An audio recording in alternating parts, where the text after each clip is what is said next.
Yeah, stay there. Okay. Nós estamos Javier, para trás da raia, o número.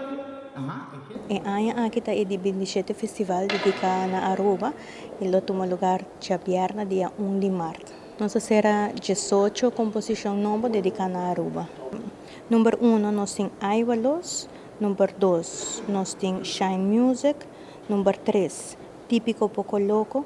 Número 4, Grupo Stimami. Número 5, Brindis. Número 6, Rejoice. Número 7, Grupo Unión. Número 8, Típico Reyes. E Alma Folclórico 9, que será o festival. O festival começa para 6 horas e meia e nós terminamos para mais ou menos 19 para 19 e meia.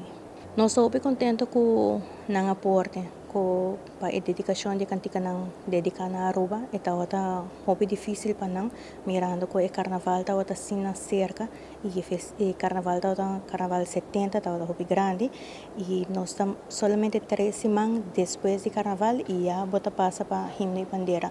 Nós estamos bem contentes com nós trabalho na dedicação, na letra, na composição dedicada na Aruba. É um festival não está fácil, é um festival muito grande, muito custoso, e se não aporte, nós não logra para o festival.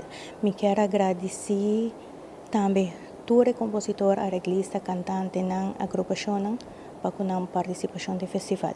E me quero invitar toda pessoa para dia viernes, dia 1 de março, tentam abrir para 6 horas da tarde, o festival começa às 6 horas e meia. Lá também tem 30 tendas arriba plaza, que tem comida, sushi, artesania, coisa de Aruba.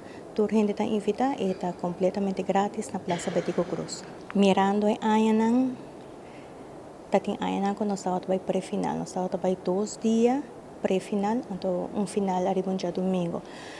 Pero no, lo me gana para un día para nos poder llegar así na hobby back.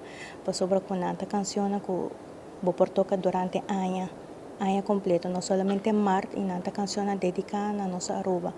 Ojalá un día nos poder llegar así na hobby back.